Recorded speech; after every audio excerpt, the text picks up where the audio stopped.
meu querido, minha querida que está estudando para o concurso da Polícia Civil do Distrito Federal. Hoje nós estudaremos aqui, comentaremos duas leis, a Lei 8.137 e a Lei 5553. Nós, na semana passada, vimos a lei de escuta telefônica, de interceptação telefônica. Você teve a oportunidade de me acompanhar. E hoje nós veremos mais dois atos normativos aí do seu edital. Então, professor, antes de mais nada, do que é que trata essa primeira lei, essa lei 8.137? A lei 8.137 define crimes contra a ordem tributária, a ordem econômica e contra as relações de consumo. Então, nós podemos agrupar esses crimes definidos em 8.137 nesse tripé. Temos tanto crimes contra a ordem tributária, a ordem econômica e as relações de consumo. Professor, todos os crimes contra a ordem tributária, contra a ordem econômica e as relações de consumo estarão previstos no 8.137? Não. Existem outros crimes contra essas três esferas, contra esses três bens jurídicos aqui, só que estão previstos em outros atos normativos. Mas, hoje, nós veremos os crimes contra esses bens jurídicos previstos na Lei 8.137. Então, convido você para começar comigo nessa jornada da Lei 8.137. Antes da gente começar, gostaria só de fazer uma apresentação rápida.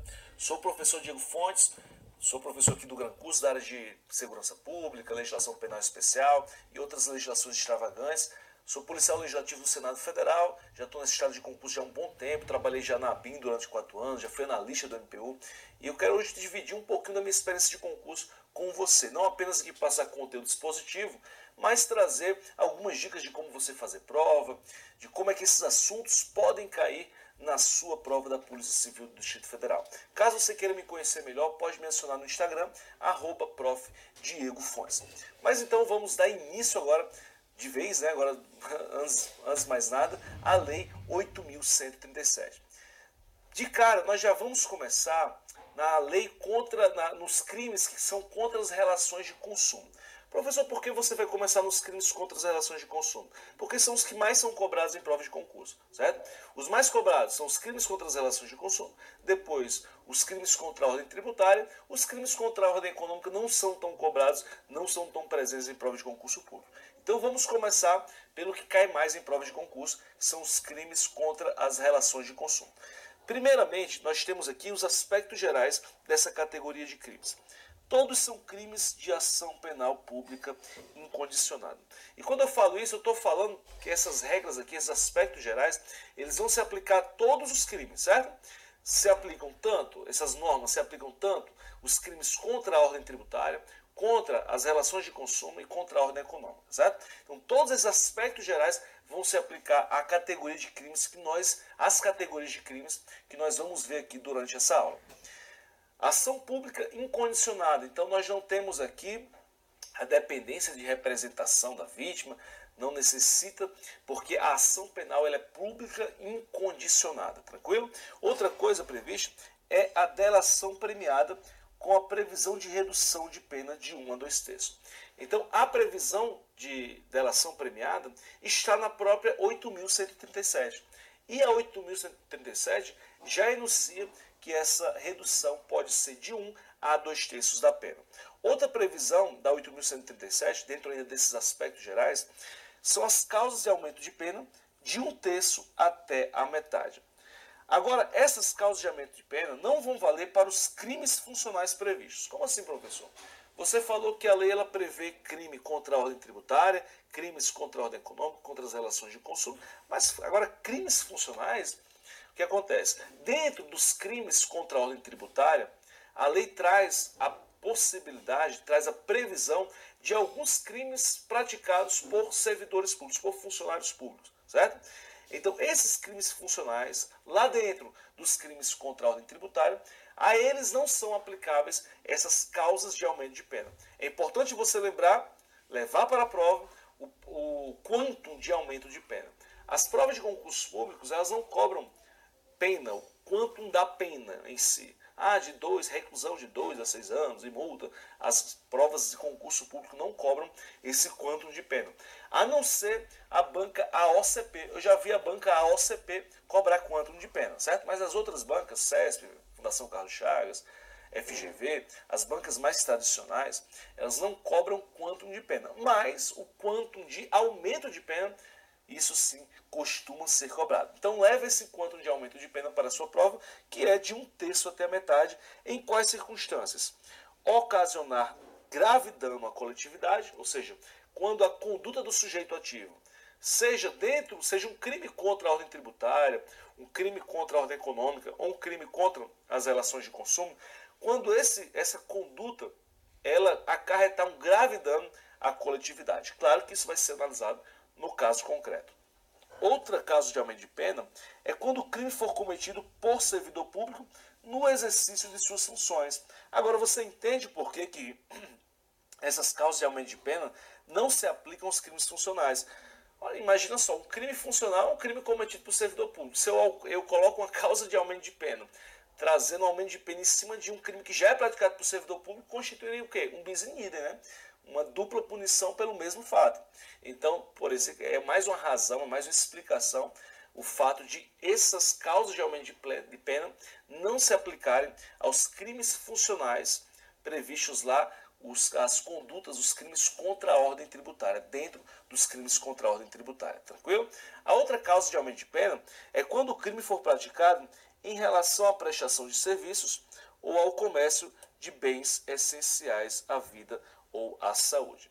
Então, quando forem serviços ou bens essenciais à vida ou à saúde, em relação a esses bens ou serviços essenciais à vida ou à saúde, e aí provavelmente você vai relacionar mais, dentro desse contexto, os crimes contra as relações de consumo.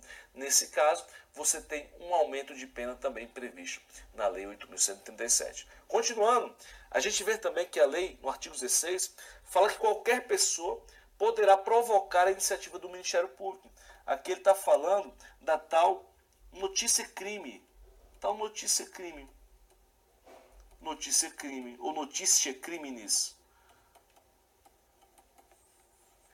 Então qualquer pessoa pode comunicar ao Ministério Público, provocar a iniciativa do Ministério Público. Por que tem que provocar a iniciativa do Ministério Público? Porque os crimes são de ação penal pública incondicionada. Então, necessariamente, o Ministério Público é que vai ter que agir nesses casos. Tranquilo? Quem vai ter que oferecer denúncia é o Ministério Público. Mas qualquer pessoa pode provocar a iniciativa do Ministério Público. Agora, tem uns requisitos aqui com relação a essa notícia-crime. O que é que a lei fala? Tem que ser por escrito, certo? E nessa comunicação por escrito, nessa notícia-crime por escrito, tem que ter informações sobre o fato e a autoria, bem como indicando o tempo, o lugar e os elementos de convicção. Então, qualquer pessoa pode provocar o Ministério Público, só que essa notícia-crime tem que ser por escrito e tem que ter ali os elementos básicos que levem aos indícios de materialidade, pelo menos apontar ali os indícios de materialidade, de autoria, o lugar em que aconteceu, o tempo em que aconteceu, ou seja, os dados fundamentais, elementares dessa conduta criminosa da qual você está noticiando o Ministério Público, tranquilo? Outra previsão ainda dentro desses aspectos gerais, aplicáveis a todos os crimes previstos na Lei 8.137, só que essa previsão ela tem mais relação, essa que eu vou falar agora, com os crimes relacionados às relações de consumo. Que previsão é essa, professor? O artigo 11, parágrafo único, fala que quando a venda ao consumidor for efetuada por sistema de entrega ao consumo ou por intermédio de outro, em que o preço ao consumidor é estabelecido ou sugerido pelo fabricante ou concedente, o ato por este praticado não alcança o distribuidor ou o revendedor. Então você tem uma cadeia de consumo em que o fabricante ele exerce um poder muito maior dentro dessa cadeia de consumo. Por exemplo, estabelecendo o preço. Nesse caso, a conduta relacionada ao fabricante de consumo, praticada pelo fabricante de consumo, ela não se estende ao revendedor, certo? É isso que ele está falando, ao revendedor ou ao distribuidor. Não se estende porque nós temos aí o fabricante ou concedente com uma atribuição, com uma ação, poderio muito maior dentro dessa cadeia de consumo. Nesse caso, não se estende, mais uma vez, faço questão de repetir, porque isso aqui já foi objeto de prova de concurso público. Esse fato não se estende ao revendedor ou ao distribuidor. Continuando, agora nós vamos sim entrar nos crimes contra as relações de consumo. Então vamos começar por essa primeira categoria. Temos como primeiro crime aí previsto dentro dessa categoria de crimes o favorecimento ou preferência justificada de comprador ou freguês. Artigo 7º fala que constitui crime contra as relações de consumo favorecer ou preferir, sem justa causa, comprador ou freguês, ressalvados os sistemas de entrega ao consumo por intermédio de distribuidores ou revendedores. Então, muito interessante aqui você perceber que essa preferência tem que ser uma preferência sem justa causa, certo? Então, imagina só, você tem lá um produto seu à venda e é o seu último produto. Já se encerrou, imagina só que aquele último produto, aquela última TV em promoção, e aí você estabelece uma preferência porque você é amigo do comprador que chegou por último. A lógica seria você vender aquele comprador que chegou por primeiro. Ele chegou em primeiro lugar, né? Mas é porque você é amigo do comprador que chegou por último, você dá preferência a vender a esse seu amigo. Você não pode fazer isso porque essa é uma preferência sem justa causa. A preferência, se tiver alguma justa causa, dentro de um contexto, por exemplo, imagine que você está vendendo um produto e o segundo comprador, aquele que chegou por último, está precisando desse produto por uma situação de emergência. Uma situação de emergência na família dele, enquanto o primeiro não tem a mesma situação de emergência. E aí você dá a preferência de vender para o segundo, tendo em vista essa situação de emergência. Nesse caso, você fez a preferência, só que essa preferência não foi uma preferência sem justa causa. Tudo vai depender da causa pela qual você realizou essa preferência. A causa, ela tem que ser justa, porque se ela não for justa, você vai incidir na conduta tipificada aqui na Lei 8.137, certo? Veja também que tem outra seção, que estão ressalvados os sistemas de entrega por intermédio de distribuidores ou revendedores. Então, é aquela preferência muitas vezes que o fabricante faz para o revendedor, porque o revendedor ele tem um maior volume de vendas, por exemplo. Nesse caso, a preferência ela não é o que é injustificada, ela tem também uma justa causa. Nem precisava colocar essa parte final, já que presume-se que nesse caso há a presença de uma justa causa. Tranquilo? Qual a pena? A pena de detenção de 2 a 5 anos ou multa, e essa pena vai ser a mesma para todos os crimes contra as relações de consumo. Tranquilo? Então, todos os crimes aqui contra as relações de consumo vai ser a mesma pena. Professor, você falou que eu não preciso levar a pena para a minha prova. Não precisa, a não ser que a sua prova seja a prova da AOCP. Tranquilo? Então, continuando aqui, nós temos o inciso 2º, que fala que é crime vender ou expor à venda mercadoria cuja embalagem, tipo, especificação, preço ou composição esteja em desacordo com as prescrições legais ou que não corresponda à classificação oficial. Veja que a conduta é de vender ou expor à venda. Não só de vender, mas o simples fato de você expor a venda já tipifica, já consuma esse crime previsto no inciso 2º do artigo 7º da Lei 8.137.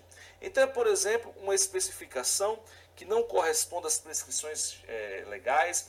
Você tem ali as prescrições legais dizendo que o seu produto deve ter tais e tais especificações, pela segurança do consumidor, e você simplesmente não atende essas especificações. Nós temos aqui, quando ele fala de prescrições legais, nós temos uma hipótese de norma penal em branco. Como assim, professor? Norma penal em branco? Norma penal em branco é aquela que, para ter o seu alcance, para que se atinja o seu alcance, ela tem que ser complementada por uma outra norma.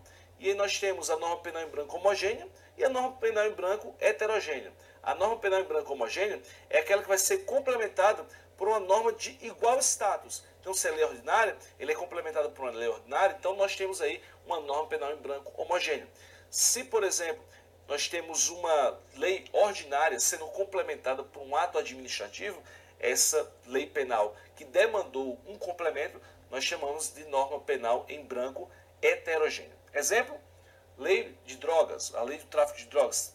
A lei do tráfico de drogas, para você saber o que é droga, você tem que ter um ato lá do Ministério da Saúde, lá da Anvisa, dizendo o que é considerado substância entorpecente. E aí você tem uma norma, uma lei ordinária, complementada por um ato administrativo da Anvisa, portanto, uma norma penal em branco heterogênea. Certo? Então, nós aqui precisaremos ter um ato normativo dizendo quais são essas prescrições legais, para você fazer o quê?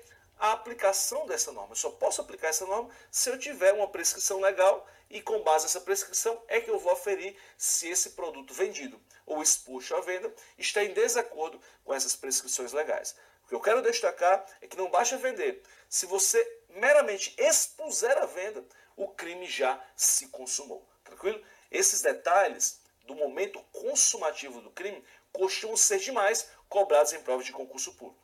Agora vem comigo, eu quero destacar que nesse crime também está prevista a modalidade culposa.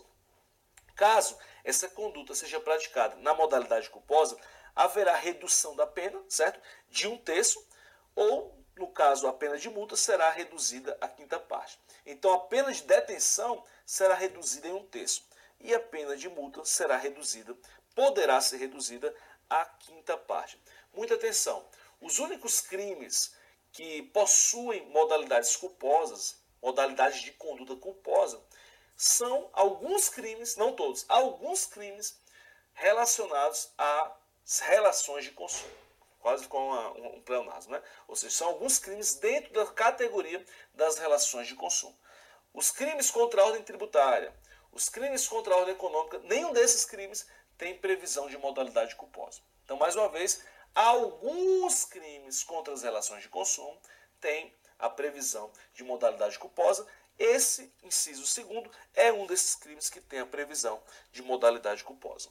Continuando, inciso 3º, nós temos a conduta de misturar gêneros e mercadorias de espécies diferentes para vendê-los ou expô-los à venda como puros, ou misturar gêneros e mercadorias de qualidades desiguais para vendê-los ou expô-los à venda por preço estabelecido para os demais, para os que têm mais alto custo. Então imagina só, por exemplo, nós temos aqui duas condutas. A conduta de você misturar produtos de diferentes naturezas, né, de diferentes qualidades, e nós temos a conduta de você misturar de espécies diferentes. No primeiro caso, a mistura de espécies diferentes, você está vendendo um produto como puro, só que ele não é puro, certo? Porque são dois produtos de espécies diferentes, dois ou mais produtos de espécies diferentes. No segundo caso, você está misturando produto de qualidades desiguais e vendendo pelo de qualidade mais cara. Como assim, professor? Imagina só, produtos de espécies diferentes. Ah, professor, é o caso da pessoa que mistura gasolina, batiza gasolina? Não. Nesse caso, o crime de você batizar a gasolina, né, de adulterar combustível, ele possui previsão numa lei específica, que é essa lei 8.176. Também não se confunde esse crime com a fraude ao comércio previsto no artigo 175, inciso 1º do Código Penal. Certo? Então, primeira coisa, não se confunde com esses crimes. Exemplo, professor, então, desse crime previsto na 8.137. Imagina só o sujeito que ele está vendendo, por exemplo, uma vodka, por exemplo, e ele coloca ali, mistura um pouco com água para diluir e ali ele vender aquele produto como puro, só que é um produto diluído. Nesse caso, é uma conduta prevista nessa lei 8.137, nesse inciso 3º, certo? Com mistura de substância de espécies diferentes, sendo vendida como puro. Outra possibilidade é quando você mistura substâncias de qualidades desiguais e vende pelo de maior preço. No mesmo exemplo da vodka, imagine o sujeito que mistura ali vodka Absolute com aquela vodka Orloff, por exemplo, aquela mais barata, e vende com o preço de Absolute. Nesse caso também está previsto, essa conduta está qualificada como crime previsto no inciso 3º do artigo 7º da 8.137. Então vamos continuar aqui para mais uma... Só antes, voltando aqui, esqueci de falar que nesse caso também é prevista a modalidade culposa, ou seja, em caso de mistura de gênero ou mercadorias, também há previsão de modalidade culposa. Importante você lembrar para a prova, porque poucos são os crimes que têm a previsão de modalidade culposa. Esse que nós acabamos de falar, da mistura, é um dos crimes que existe a previsão de modalidade culposa. Tranquilo? Agora sim, continuando, nós vemos aqui no inciso 4 a espécie de fraudar preço mediante alteração não essencial ou de qualidade de bem ou serviço. Então vamos lá para o inciso 4. Ele fala fraudar preço por meio de algumas condutas. Primeira conduta, alteração sem modificação essencial. Veja bem, é sem modificação essencial sem modificação essencial ou de qualidade de elementos tais como denominação, sinal externo, marca, embalagem, especificação técnica, volume, peso, pintura ou acabamento de bem ou serviço. Então você imagina, por exemplo, o sujeito que está vendendo ali papel toalha, certo? E ele está vendendo ali o papel toalha de 50 metros por R$3. Só que não tem 50 metros, na verdade tem 45 metros. Ele está ganhando aí 5 metros em cada unidade de papel toalha vendido. Ele não pode fazer isso porque senão tipifica essa conduta.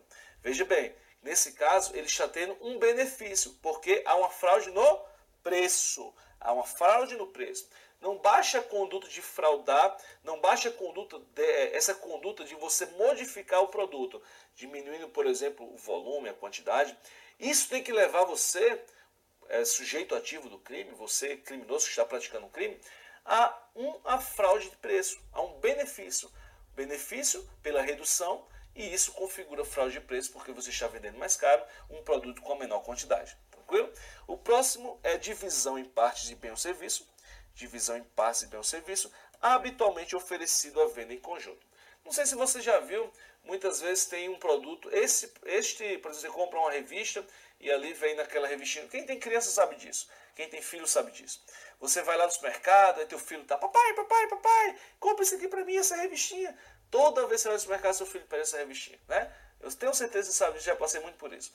E aí você compra aquela revistinha, ela vem com os lápis de cor, para ele pintar para aquela revistinha um monte de papel, de figuras e desenhos em preto e branco, e ele vai ter que pintar com aqueles lápis de cor.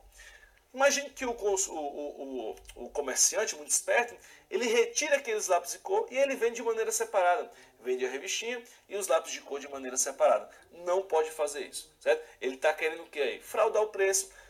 Vendendo separado, ele está querendo ter uma margem de lucro maior. Não pode fazer isso. Tanto é que geralmente esses produtos têm assim.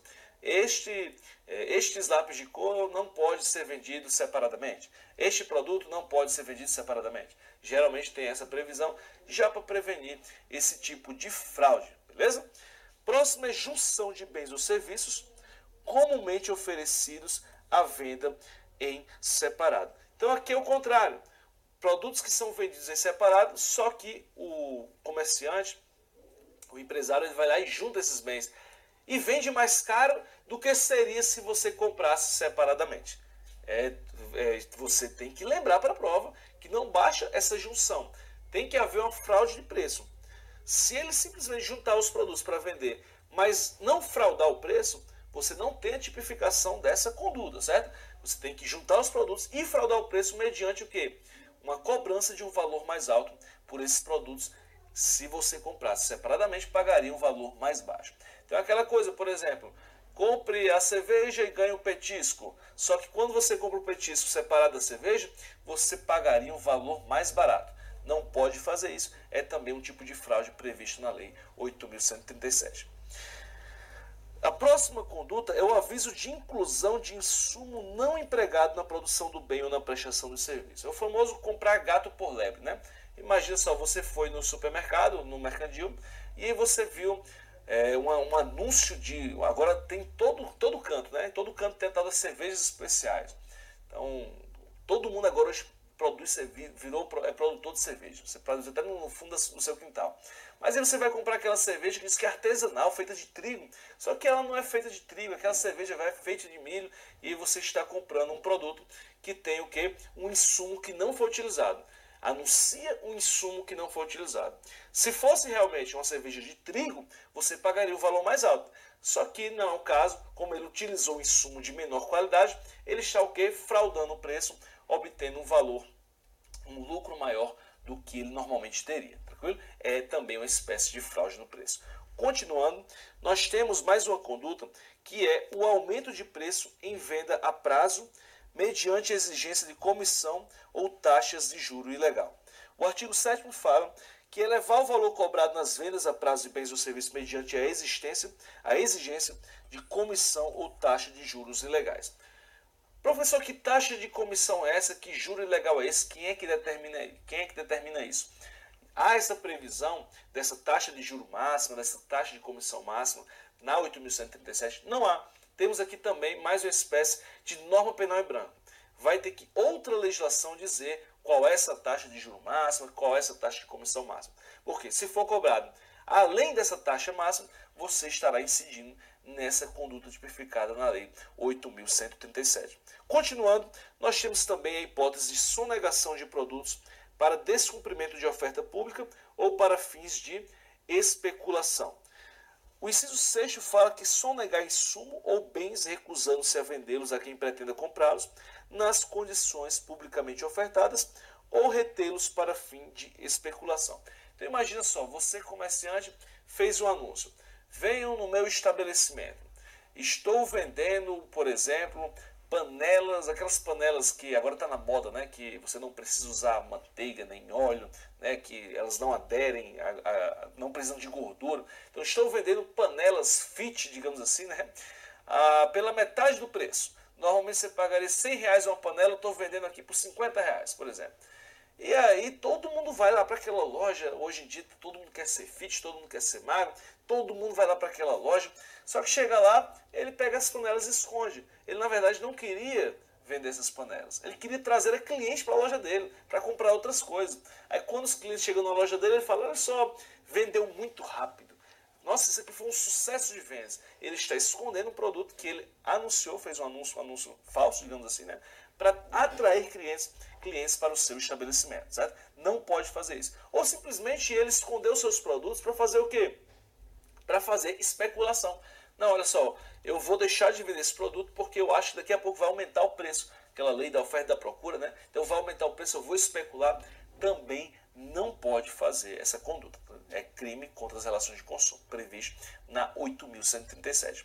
Outra modalidade de conduta muito parecida é destruir, inutilizar ou danificar matéria-prima ou mercadoria com o fim de provocar alta de preço em proveito próprio ou de terceiro. Então, nesse caso, ele não sonegou, ele não escondeu, ele fez o quê? Ele destruiu, ele inutilizou. Para fazer o quê? Especulação, para que o preço aumentasse. Lei da oferta e da procura. Então, aquela coisa, olha só, estou aqui. O Brasil fazia isso no passado, né, na época que o preço do café estava em baixa. O que é que o Brasil começou a fazer? Começou a queimar um monte de pacote de café, de produção de café, para que o quê? Que o volume, que o preço aumentasse no mercado. Não pode destruir bens, mercadorias para levar a alta de preço. Também é um crime contra as relações de consumo, certo? Outra hipótese prevista na 8.137, ainda dentro dessa categoria de crimes, é induzir o consumidor ou usuário a erro por via de indicação ou afirmação falsa ou enganosa sobre a natureza e qualidade do bem e serviço, utilizando-se qualquer meio, inclusive a veiculação ou divulgação publicitária. Muita atenção, isso aqui não se confunde com a propaganda enganosa, tá? O consumidor ou usuário, nesse caso, tem que ser realmente induzido a erro. Ele tem que ter comprado o produto, utilizado o serviço. Então não é mera propaganda enganosa, mas uma propaganda enganosa que induziu o consumidor, que induziu o usuário do serviço ou a consumir esse produto, a utilizar esse serviço. A indução a erro, ela está prevista, digamos, nós podemos presumir e ligar diretamente à utilização do serviço ou ao consumo dos bens, certo? Então, muito cuidado, não se confunde com a mera propaganda enganosa. É uma propaganda enganosa que resultou, que teve um resultado efetivo, que foi a indução do consumidor ou do usuário do serviço a erro. Beleza? Esse é um destaque trazido também pela nossa doutrina. Temos também a venda, manutenção em depósito, exposição à venda ou entrega de produto impróprio para o consumo. Lá no inciso 9 do artigo 7º, já quero dizer que nesse crime existe também a previsão de modalidade culposa, mais um dos crimes que você tem que levar. Esse crime aqui tem a previsão na lei de modalidade culposa. São poucos. Então, se são poucos, você tem que lembrar quais são os que admitem a modalidade culposa. Mas, professor, fala um pouco sobre essa conduta. Que conduta é essa? O inciso 9 fala que vender tem depósito para vender ou expor a venda, ou de qualquer forma entregar matéria-prima ou mercadoria em condições impróprias ao consumo. Tem alguns destaques para fazer aqui. Alguns destaques. Primeira coisa, não é só o fato de vender, mas ter em depósito para venda ou exposição à venda. Muito cuidado. Quais são as condutas? Vender, ou ter em depósito, mas não é só ter em depósito, mas tem em depósito com a intenção de vender ou expor a venda, certo? O só fato de você ter em depósito não configura esse crime. É ter em depósito com a finalidade de vender ou de expor a venda. Produto impróprio para o consumo, por exemplo, produto estragado, presunto estragado, queijo estragado, certo? Qualquer tipo de produto que seja impróprio para o consumo. Não só o produto, mas também a matéria-prima utilizada para a confecção de certos produtos. Tranquilo? Então, mais uma vez eu quero lembrar você que esse crime tem sim a previsão de modalidade culposa. Mas esse assunto a gente continua no próximo bloco. Aguenta aí 2 minutinhos aí, porque eu só vou tomar uma água e daqui eu volto, tá? Daqui a pouco eu volto para nós continuarmos esse assunto, essa conversa. Nem deu tempo direito de tomar um café. Mas vamos voltar agora para a segunda categoria de crimes. Vimos os crimes contra as relações de consumo e agora vamos para os crimes contra a ordem tributária.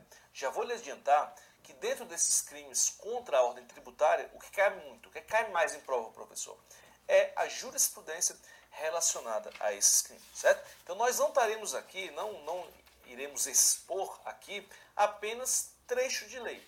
Iremos buscar aquela jurisprudência que normalmente aparece em prova de concurso público. Então vem comigo aqui. Com relação aos crimes contra a ordem tributária, temos alguns aspectos gerais. Primeira coisa, o mero inadimplemento não constitui crime. Como assim, professor?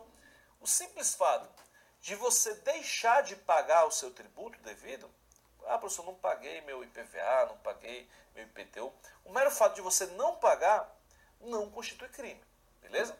Temos que ter o que aí? Uma fraude, certo? Necessariamente uma fraude. Porque se não estiver presente o elemento fraude, só deixei de pagar. Esse mês as contas apertaram aqui em casa e eu não fiz o pagamento. Não haverá crime. Você vai ser inscrito em dívida ativa, vai responder perante o fisco, certo? Administrativamente. Mas isso não será crime, beleza? Na esfera criminal não será considerado como crime. Outra hipótese, outra previsão é que todos esses crimes são crimes comuns. Como assim, professor, crimes comuns? São crimes que podem ser praticados por qualquer pessoa, a não ser quando lá no final eu for falar sobre uma categoria de crimes que são crimes funcionais dentro da ordem tributária, ou seja, crimes praticados por funcionários públicos que trabalham no fisco, beleza? Agora, os crimes, sem ser essa categoria de crimes funcionais, todos os crimes contra a ordem tributária são crimes comuns, que podem ser praticados por qualquer pessoa, não exigem, portanto, uma qualidade especial do sujeito ativo. Outro destaque que eu quero fazer é a questão do sujeito passivo e a determinação da competência. Como assim? A competência ela vai depender completamente de quem é o sujeito passivo. Quem é o sujeito passivo? É aquele que sofre, aquele que sofre a conduta do sujeito ativo. No caso, vai ser aquele ente do qual for credor dessa obrigação tributária. Por exemplo, se for um imposto de renda, quem é que vai ser o ente que vai figurar como sujeito passivo? É a União, certo? Professor, no caso é um imposto aí, o IPVA, professor. O IPVA vai ser quem? Vai ser o Estado. Então você vai depender a competência, por exemplo, se for a União, o sujeito passivo, a competência para julgar esse crime vai ser da Justiça Federal. Já se o sujeito passivo for o Estado, a competência vai ser da Justiça Estadual. E por aí vai, certo?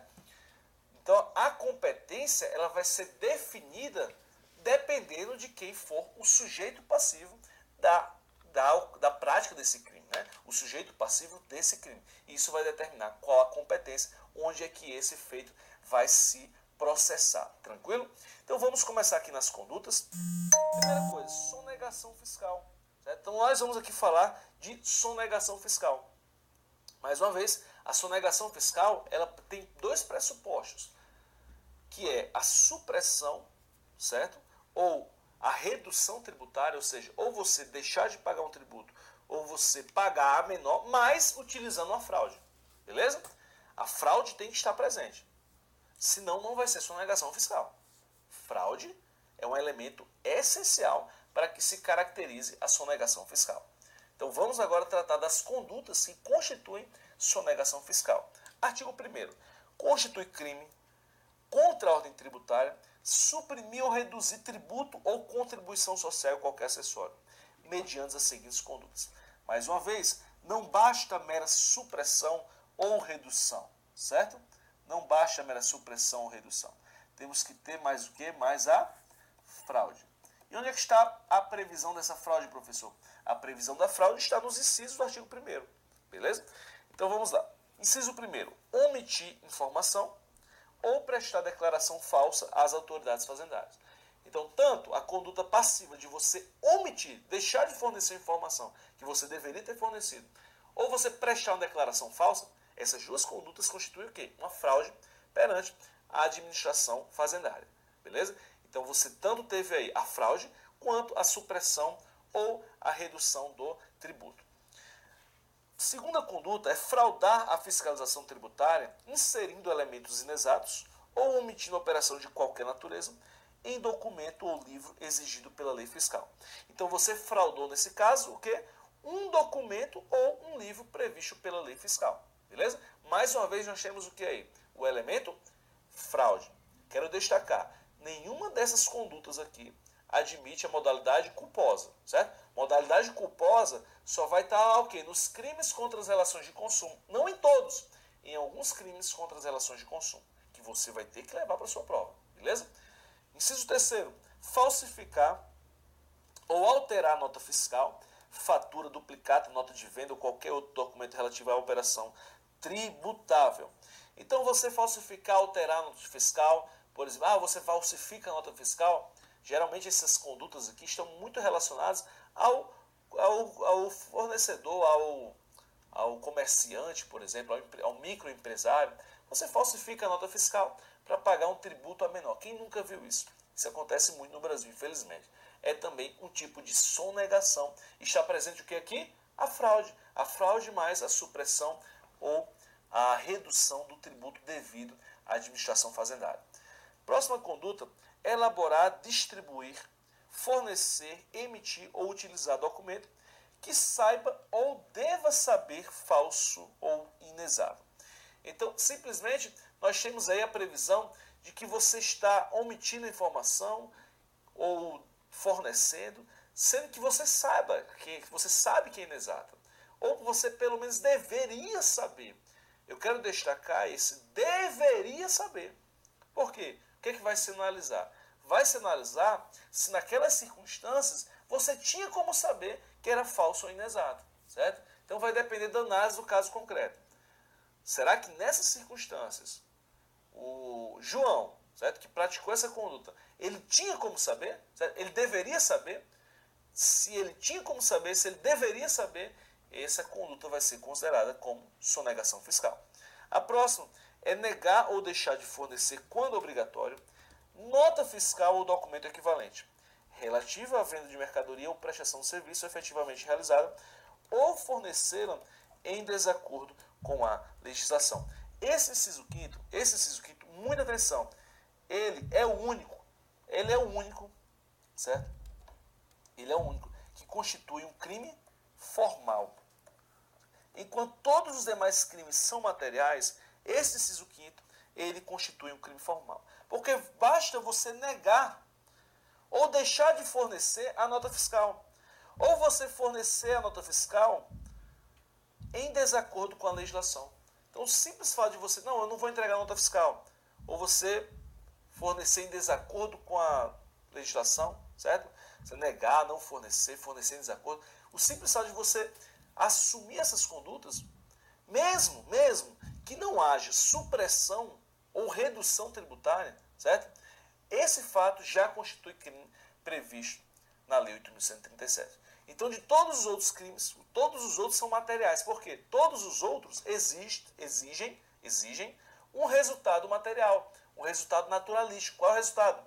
A supressão ou a redução de tributo. Agora, esse do inciso quinto, não. Basta você deixar de fornecer, se negar a fornecer ou fornecer em desacordo com a legislação. Independentemente de haver supressão ou redução, certo? Se você se negar a fornecer, você já está incidindo num crime previsto, nesse crime previsto no inciso 5º da Lei 8.137. Portanto, é o que ele mais testou desse conjunto de condutas, né, de previsão de condutas relacionadas à sonegação fiscal. Certa vez eu fui num dentista, num odontólogo, né, e aí ele falou assim para mim, olha só, o valor da manutenção depende. Com nota, eu não lembro o valor aqui, mas é tipo assim, com nota é R$150, sem nota é R$100. Eu perguntei, como assim, cara? Sem nota, tem essa opção? Você não pode se negar a fornecer uma nota fiscal ou estabelecer essa condição. Isso é crime, você sabia? É crime previsto. Na época eu não lembrava o número da lei, né? Mas eu falei, ele deu uma assustada. E aí nunca mais eu pisei naquele estabelecimento, certo? Então, você se negar a fornecer, deixar de fornecer, é uma conduta e constitui um crime formal, beleza? A pena de reclusão de 2 a 5 anos e multa.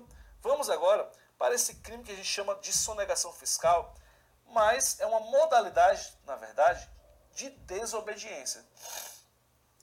Como assim, professor? Modalidade de desobediência. A lei fala que a falta de atendimento da exigência da autoridade no prazo de 10 dias, sendo que esse prazo pode ser convertido em horas, em razão da maior ou da menor complexidade da matéria ou da dificuldade para atender a exigência, caracteriza a infração prevista no inciso 5º. Inciso 5º é o quê? É aquela falta de fornecimento, deixar de fornecer, se negar a fornecer a nota fiscal, certo? Nesse caso, professor, que exigência da autoridade é essa? É uma exigência da autoridade fazendária. A autoridade fazendária fez uma exigência para você e você desobedeceu. Você deixou de atender. Você tem um prazo para atender, que é um prazo de 10 dias que pode ser convertido em horas, dependendo das circunstâncias, certo?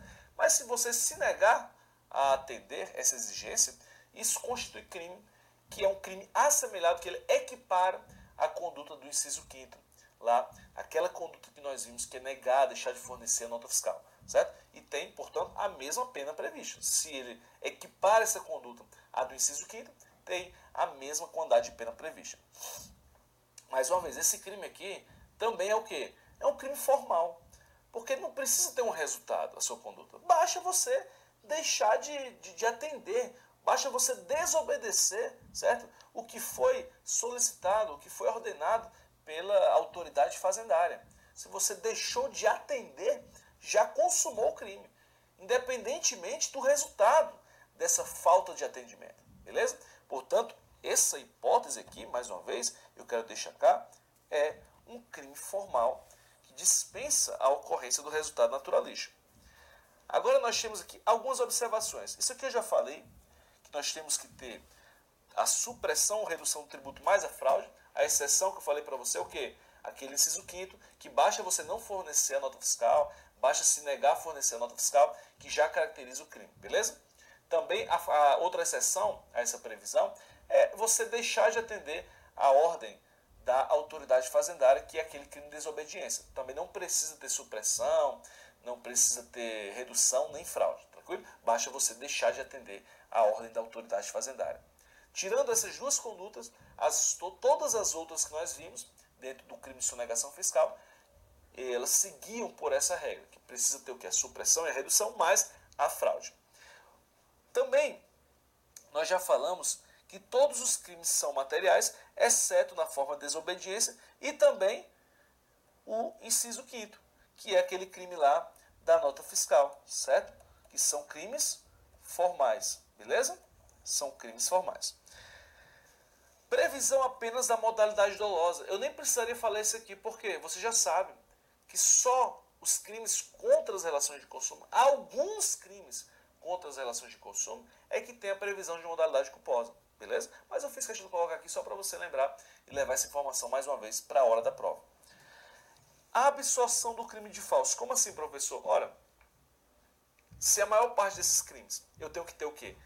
Supressão ou redução de tributo, mas uma falsidade, falso, certo? Uma fraude, o sujeito vai responder pela sonegação e pelo crime de falsidade. Por exemplo, a falsidade ideológica, não vai. Por quê? O crime fim absolve o crime meio. É o que nós chamamos de princípio da conjunção lá no direito penal, certo? O crime meio, nesse caso, foi a fraude. Você utilizou uma fraude, um crime de falso, para você conseguir obter a sonegação. Então, o crime fim, que é a sonegação, absolve o crime meio e você responderá, portanto, apenas pela sonegação. Tranquilo? Mais algumas observações com relação à jurisprudência.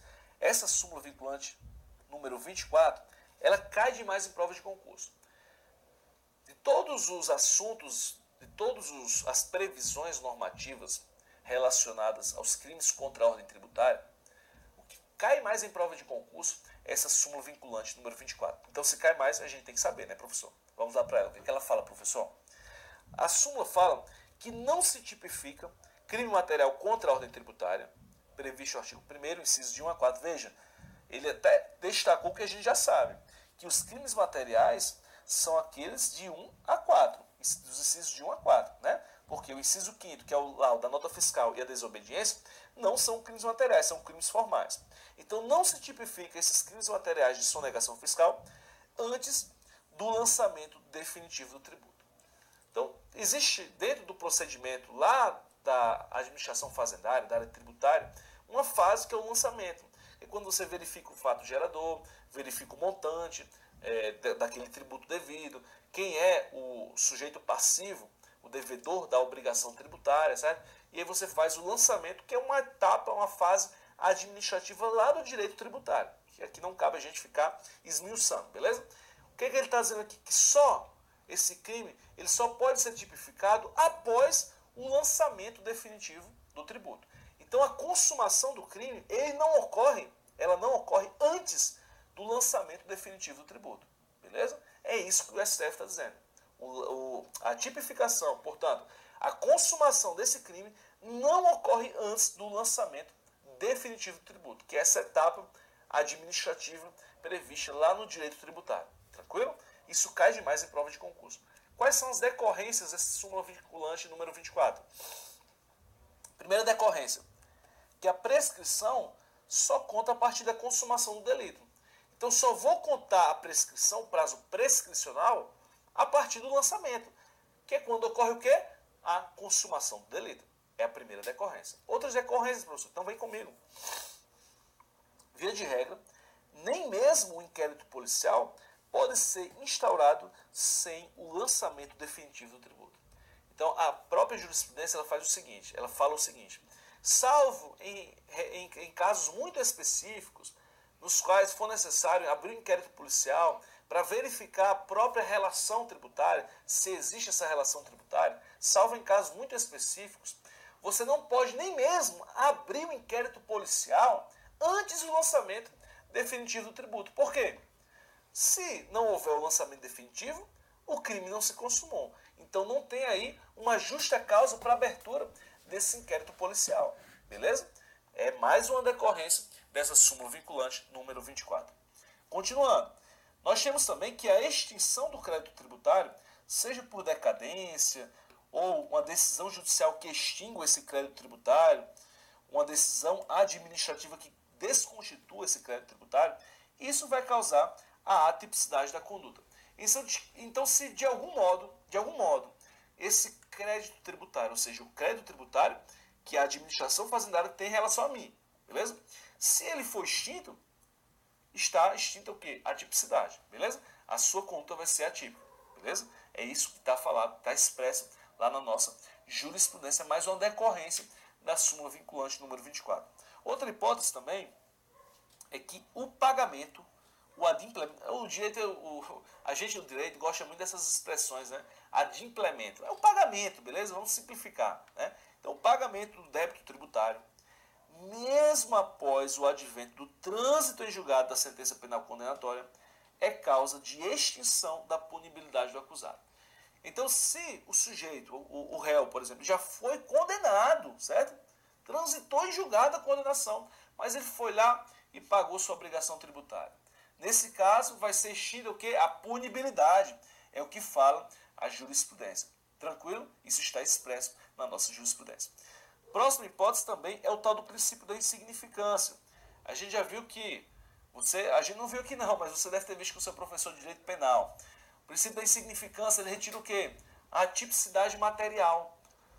O fato deixa de ser materialmente típico, que leva o quê? O fato deixa de ser típico e nós eliminamos aí o primeiro extrato do crime de acordo com a teoria analítica preconizada pela corrente aí tripartida, que o fato, para ser crime, tem que ser fato típico, tem que ser ilícito, tem que ser culpável. Então, quando nós aplicamos o princípio da insignificância, passa a não haver tipicidade material, que leva à eliminação do primeiro extrato, o fato deixa de ser típico, por exemplo, portanto, não teremos aí um crime. O princípio da insignificância nesses crimes é quando o crédito tributário for de um valor de até 20 mil reais, certo? Por quê? Nesse caso, considera-se que quando o valor é de até 20 mil reais, nem mesmo a administração fazendária, ela vai procurar executar, vai entrar lá com a uma ação de execução fiscal contra esse devedor. Certo? Então, se nem a administração fazendária se preocupa com isso, por ser um crédito tributário de menor valor, então não constitui crime porque se aplica aí o princípio da insignificância até 20 mil reais. Leve esse valor para sua prova, isso cai demais em provas de concurso público. Tranquilo? Agora nós temos aqui mais uma súmula, que é a súmula número 122, que fala que compete à Justiça Federal o processo de julgamento unificado dos crimes conexos de competência federal e estadual. Certo? Não se aplicando a regra do artigo 78, segunda linha A. O que é que o STJ quis dizer aqui? Então você imagina o sujeito que ele fraudou tributos, mas tributos com a mesma conduta. Ele cometeu uma fraude contra tributos federais e estaduais, por exemplo. Nesse caso, quem vai processar e julgar essa conduta é a Justiça Federal. Beleza? Porque são crimes conexos. Agora tem que ser crimes conexos. Eu estou falando de uma conduta, certo? Em que você teve tanto a sonegação de tributos federais quanto de tributos estaduais. Crimes que são conexos. Nesse caso, quem vai julgar é a Justiça Federal, por estar expresso esse entendimento na súmula, na jurisprudência do STJ. Beleza? Vamos continuar aqui agora nas condutas equiparadas. Como assim, professor? Condutas equiparadas. A lei fala que constitui crime da mesma natureza. Ou seja, constitui crimes equiparados à sonegação fiscal. A sonegação, nesse G ficou horrível, professor. A sonegação fiscal. E a pena para todas essas condutas equiparadas vai ser uma pena menor. Detenção de 6 meses a 2 anos e multa. Então, portanto, são condutas equiparadas à sonegação fiscal. Mas, como não são condutas tão gravosas quanto as que nós acabamos de ver, a pena é uma pena mais leve. Beleza? Professor, estou curioso já para saber que condutas são essas. Então, vem comigo. Primeira conduta. Fazer declaração falsa. Ou omitir declaração sobre rendas, bens ou fatos, ou empregar outra fraude para eximir-se total ou parcialmente de pagamento de tributo. Muita atenção. Essa conduta aqui é quando você comete uma falsidade. Ou você se omite dolosamente, ou você faz o quê? No caso, não uma omissão, mas um ato comissivo. Você faz uma declaração falsa. Então você comete uma falsidade, beleza? Com a finalidade de quê? Com a finalidade de se eximir de uma obrigação tributária. Veja bem, caso você, com essa falsidade, com essa fraude, você conseguisse se eximir dessa obrigação tributária, seja pagando um pouco a menos do seu tributo, ou seja, tendo uma redução do tributo, ou tendo a total supressão, não pagando nada desse tributo, você não estaria enquadrado nessa hipótese aqui. Mas lá, nos crimes de sonegação fiscal em suas formas puras, o inciso primeiro, que é a fraude mais a supressão ou a redução tributária. Aqui é como se fosse uma tentativa daquela conduta de sonegação fiscal pura. Por quê? Você empregou a fraude. Apenas empregou a fraude. Dá a entender o quê? Que você empregou a fraude, mas você não obteve o resultado de suprimir ou de ter a redução tributária. Porque se você obteve o resultado, no caso, vai ser um crime material. E o crime material está previsto lá nos crimes de sonegação fiscal em suas formas puras e a pena, portanto, vai ser uma pena maior. Vai ser uma pena maior porque é um crime de sonegação fiscal na sua forma pura. Beleza? Então, muito cuidado aqui como se fosse uma tentativa da sonegação fiscal em sua forma pura. Você apenas empregou a falsidade, mas não conseguiu obter êxito Ou seja, você não obteve nem a supressão, nem a redução tributária. Tranquilo? Portanto, é um crime formal. Basta você fazer a declaração falsa ou omitir a declaração. Não precisa do resultado material, porque se tiver o resultado material, você não vai responder por esse crime.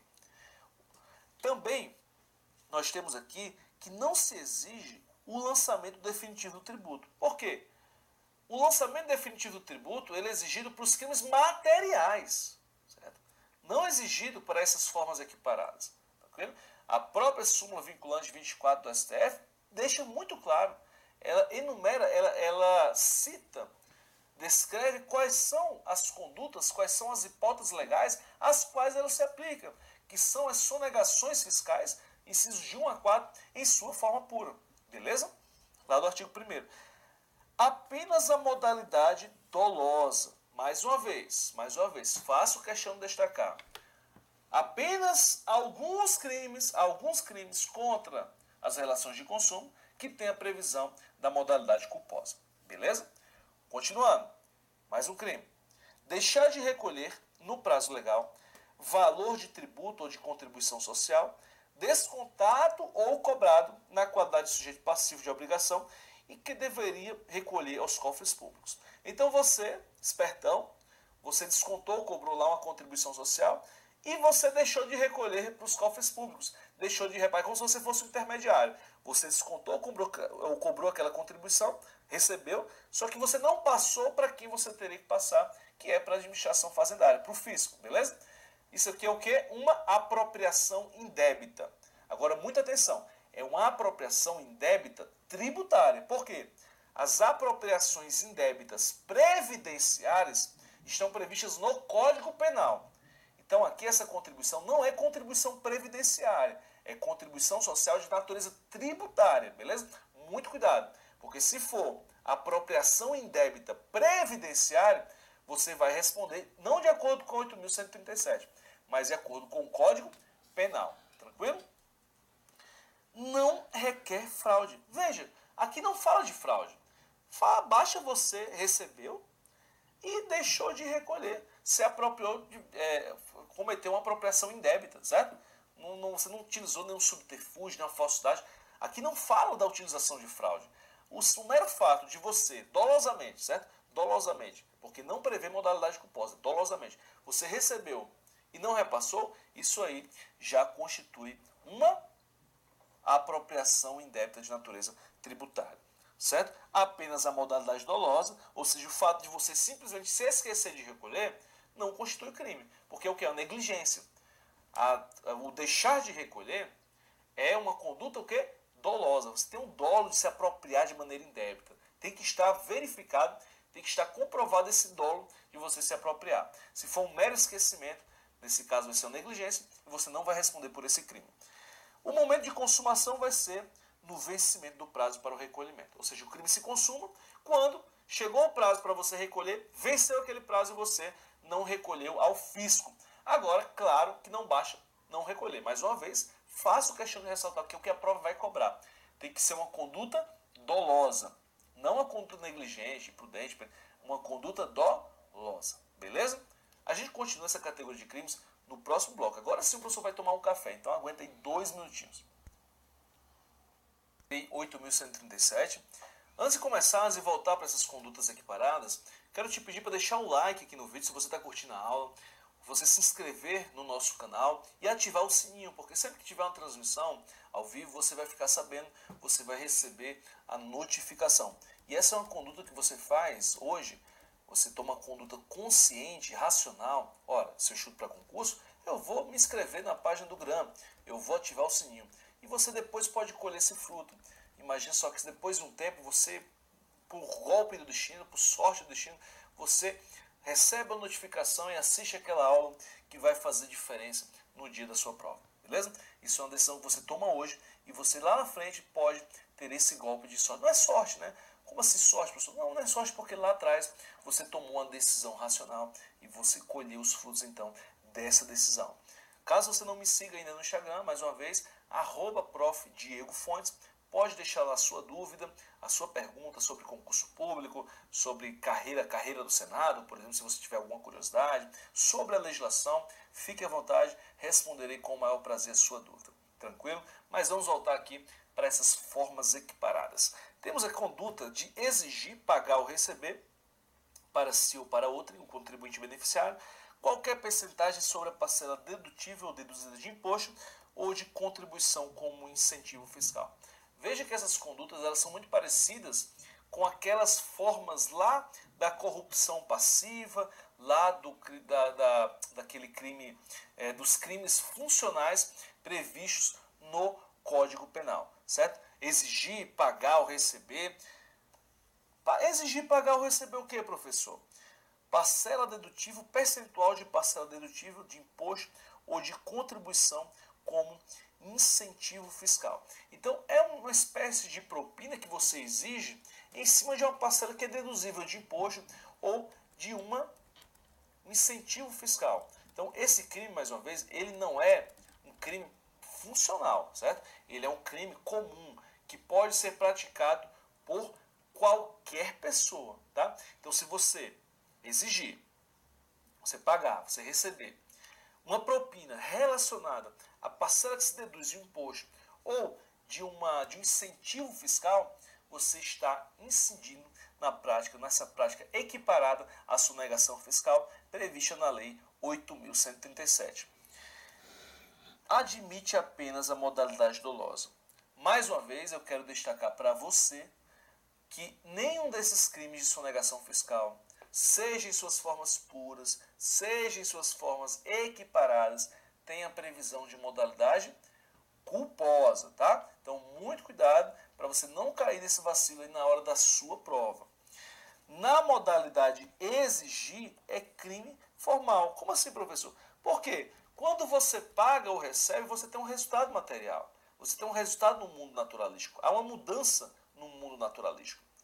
Você pagou, logo, uma quantia saiu do seu bolso, da sua conta, para o bolso ou a conta de outra pessoa. Você recebeu, logo, uma quantia, um montante, saiu do bolso ou da conta de uma outra pessoa para o seu bolso ou a sua conta. Houve uma modificação no mundo exterior, certo? Agora, o fato de você exigir já configura o crime. Não precisa, portanto, você o quê? Receber. Basta você exigir. Se você exigiu, meu amigo, já está configurado o crime, tá bom? Não precisa necessariamente a pessoa lhe pagar para que esse crime se consuma. O crime se consuma com a mera exigência. Então, nessa modalidade de exigir, certo? O crime, portanto, ele já se consuma. Tranquilo? Continuando, deixar de aplicar ou aplicar em desacordo com o estatuído incentivo fiscal ou parcelas de imposto liberadas por órgãos ou entidades de desenvolvimento. Então você recebeu um incentivo fiscal e você não aplicou na finalidade que era prevista para você aplicar. Então imagine só que a sua empresa recebeu determinado incentivo fiscal para que você, por exemplo, contratasse pessoas com deficiência, por exemplo, e você não fez isso. Você, além de não ter contratado, esse incentivo fiscal você utilizou para finalidade diversa, certo?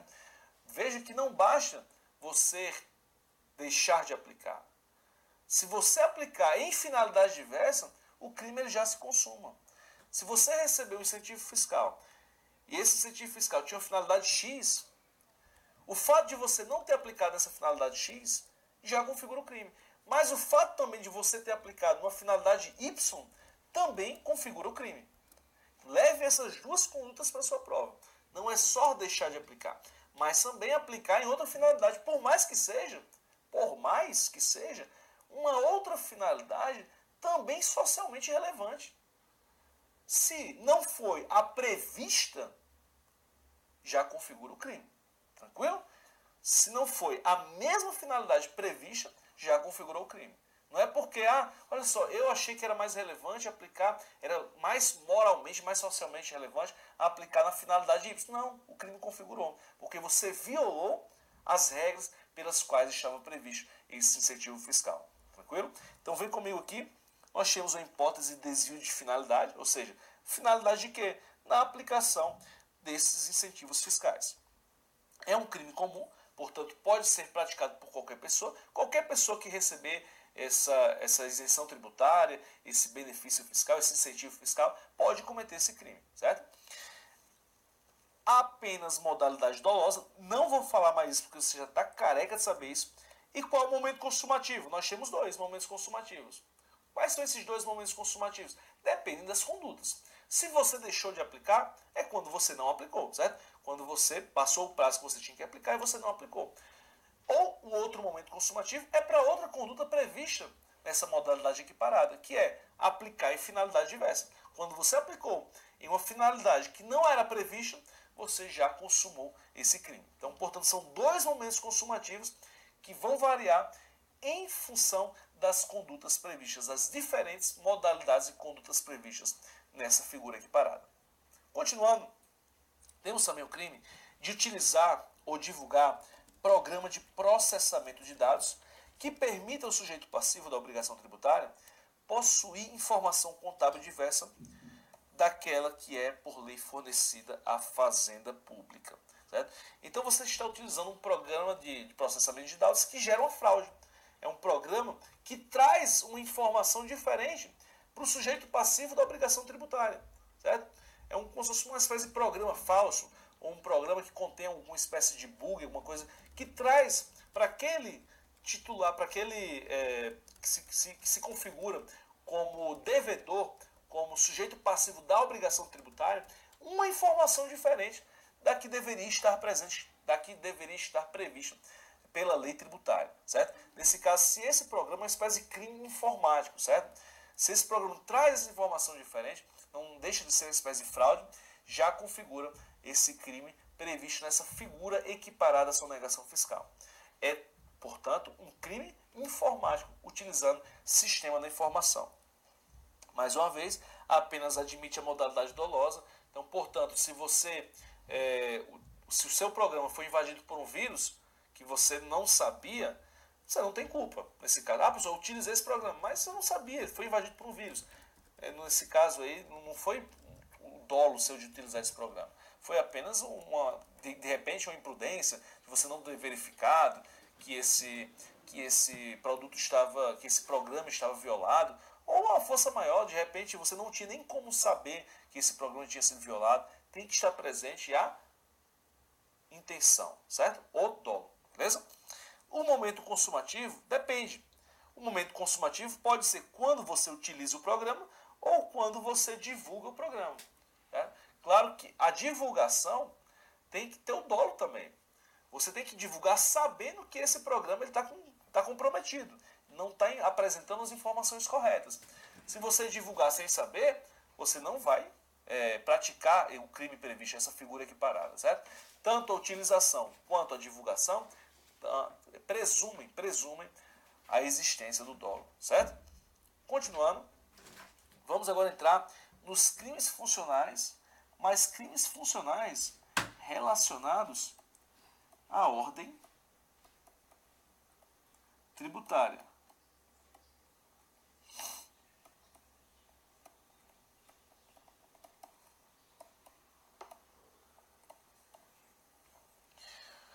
Então, muito cuidado. Esses crimes funcionais são crimes funcionais específicos, que são relacionados à ordem tributária. Então, vão ser praticados por quais tipos de servidores públicos? Por aqueles servidores públicos que trabalharem na área fazendária, na administração tributária, certo? Nesse caso, professor, esse servidor que pratica essa conduta, se essa conduta também for prevista lá no Código Penal, ele vai responder lá pelo Código Penal, naqueles crimes praticados por funcionário público contra a administração pública, ou vai responder pela 8.137. Aí você tem uma norma específica e uma norma geral. Vai prevalecer, vai se aplicar a norma específica. Esse servidor da administração fazendária vai responder pela Lei 8.137, caso essa mesma conduta seja prevista também no Código Penal. Tranquilo? Então vamos lá.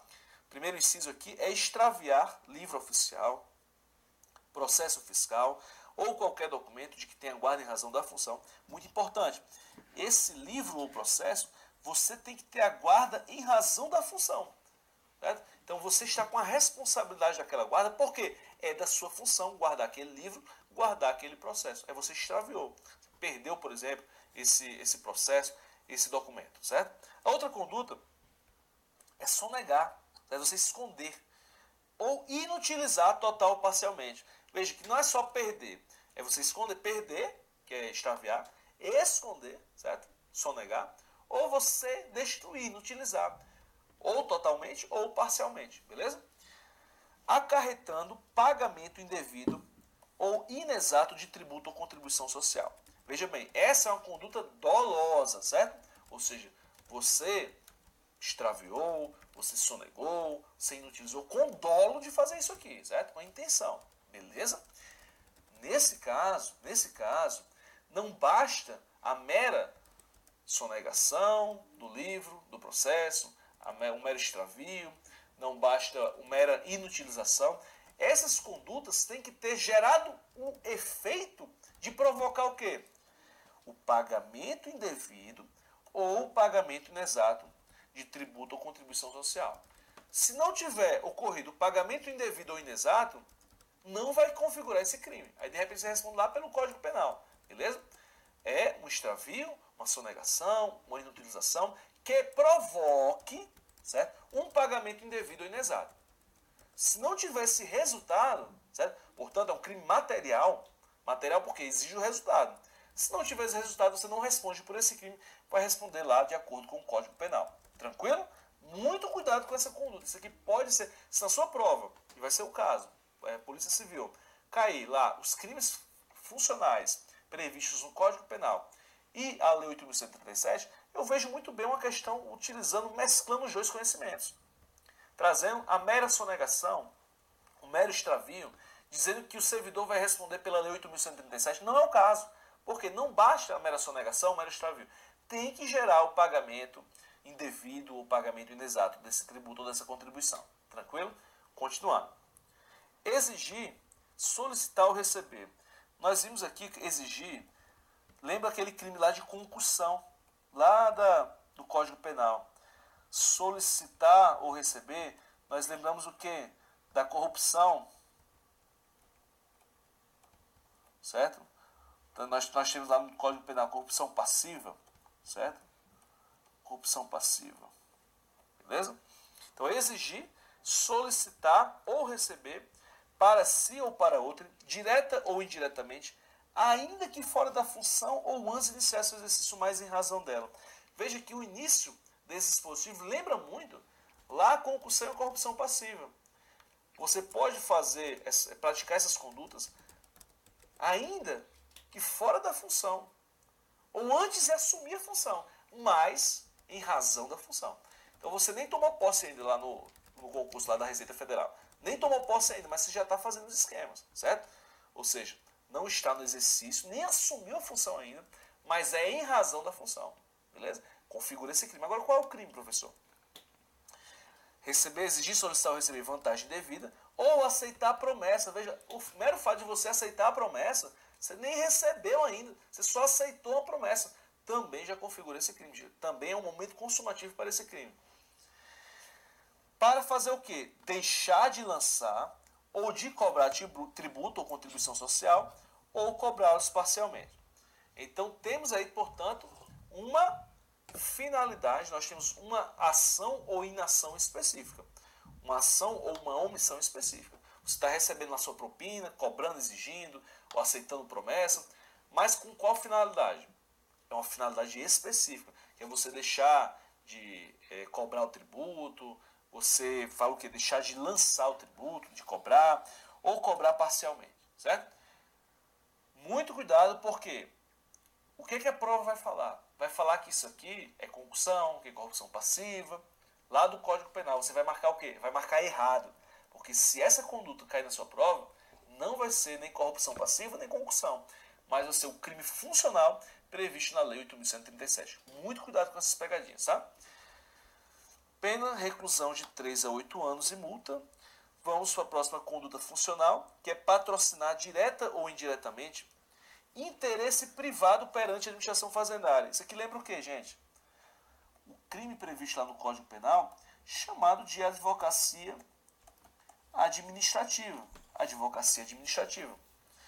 Valendo-se da qualidade de funcionário público. Então você está patrocinando o interesse privado.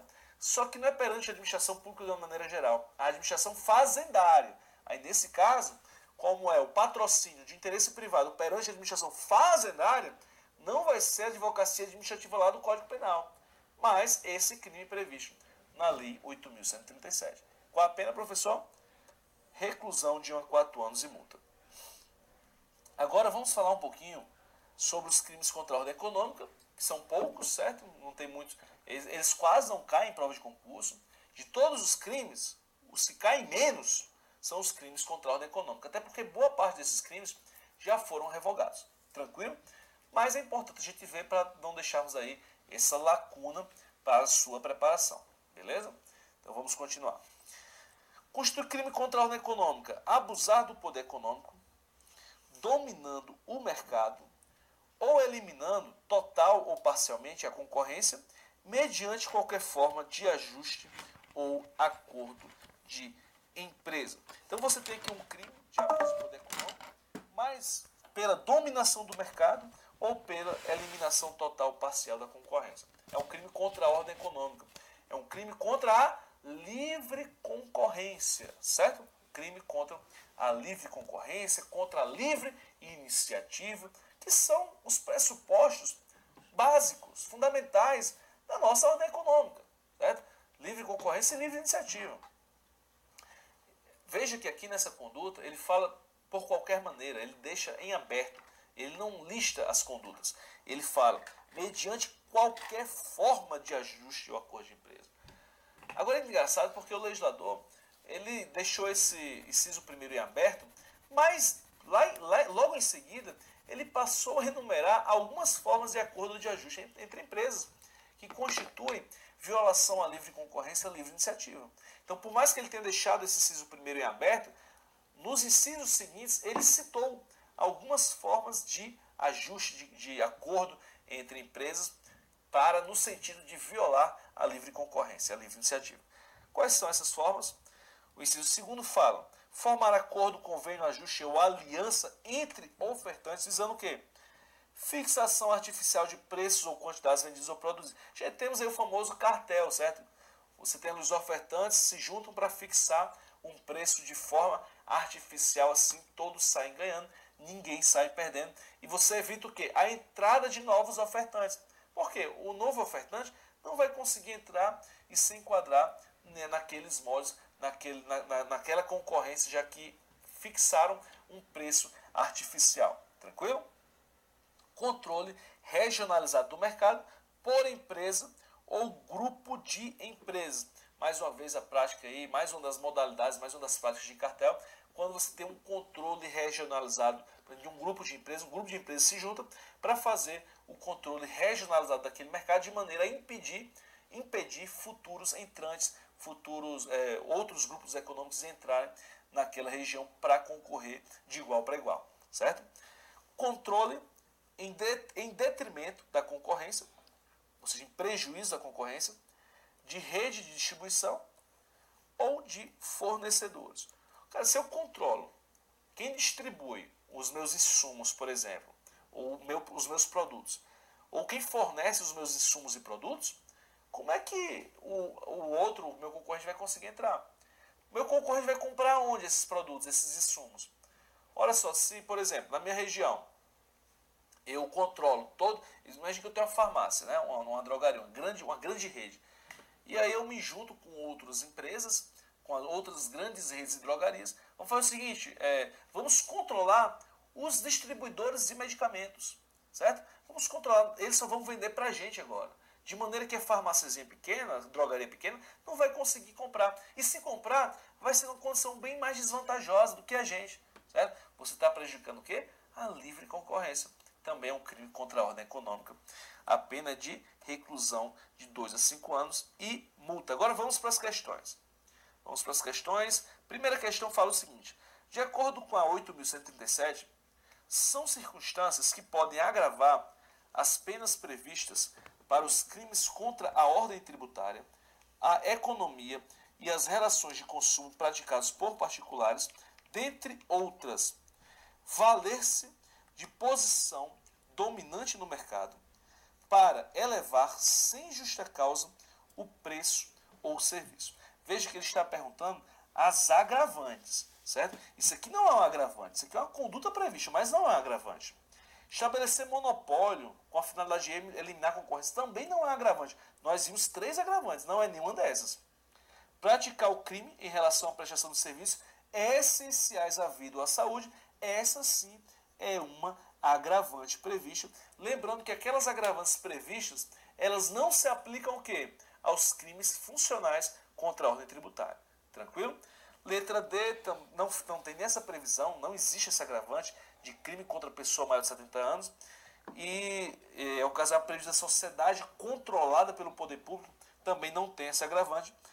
De todas as alternativas, o único que traz um agravante previsto na lei é a linha, já ia falar na linha, a alternativa C. Beleza? Questão número 2 fala: não se tipifica, faltou um I aqui, não se tipifica crime material contra a ordem tributária, previsto no artigo 1º, incisos de 1 a 4. Veja que ele está falando o quê? Das formas puras de sonegação fiscal. Antes do lançamento definitivo do tributo. Não só as formas puras, né? Mas as formas puras que constituem crimes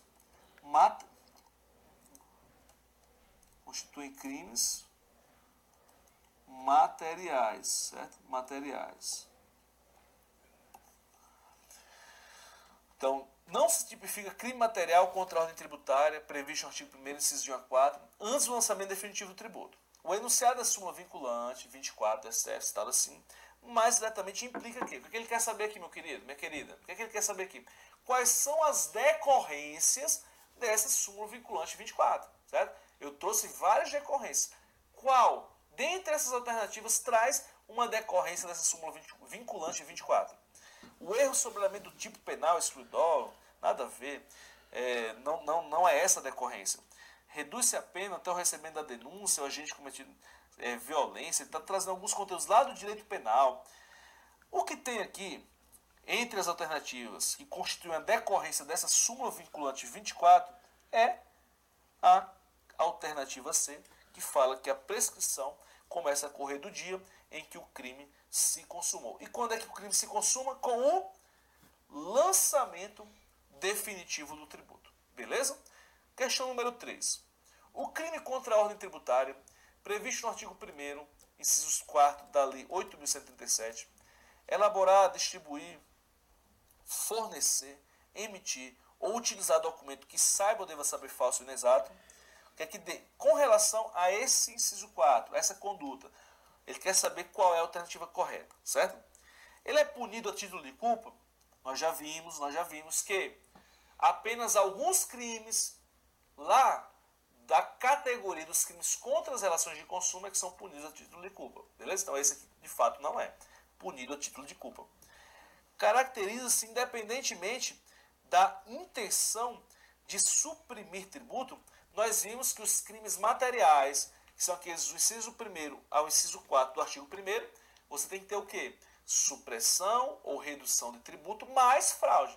Então essa linha B, essa alternativa B está errada, certo? Porque tem que ter a intenção de suprimir ou de reduzir tributo.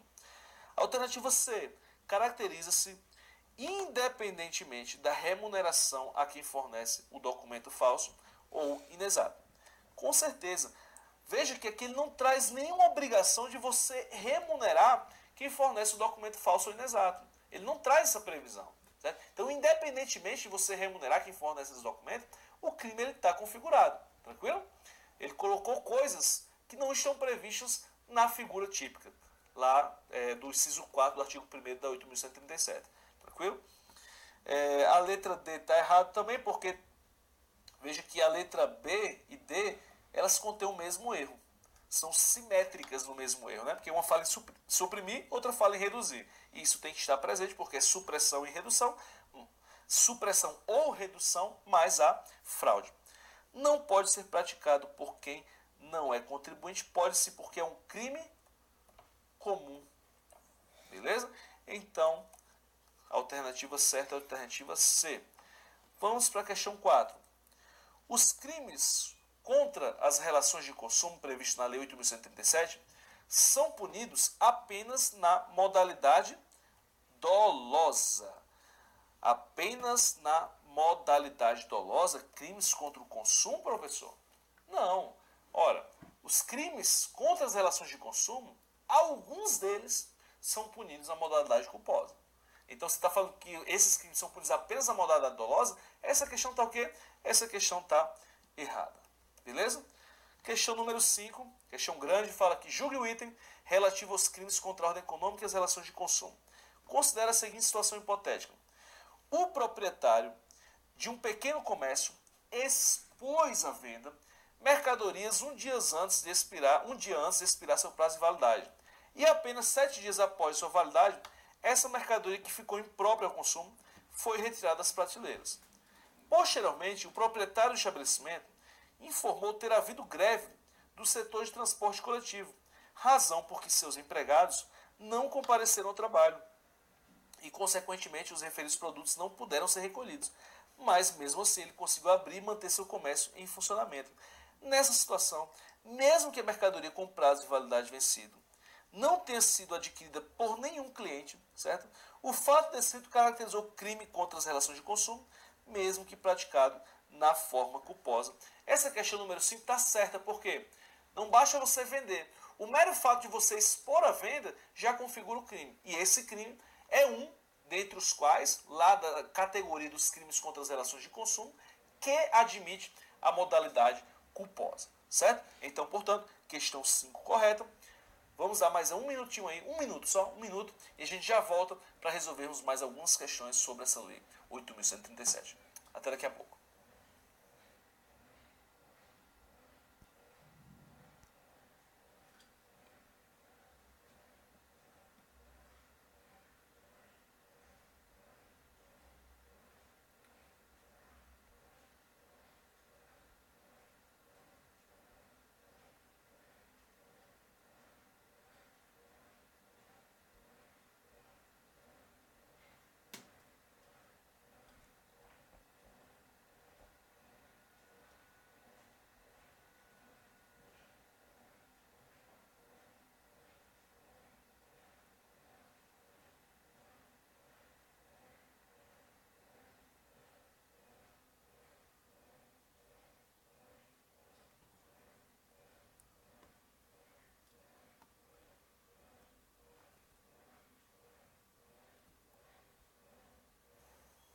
Fala, meu querido, minha querida, vamos resolver aqui mais algumas questões sobre a Lei 8.137.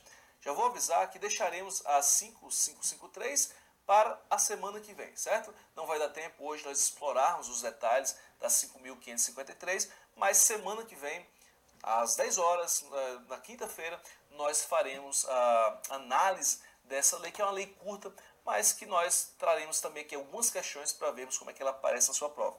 O que importa hoje é a gente fechar, vendo o máximo possível de questões a 8.137, porque é uma lei mais detalhada e que tem grande chance de aparecer na sua prova.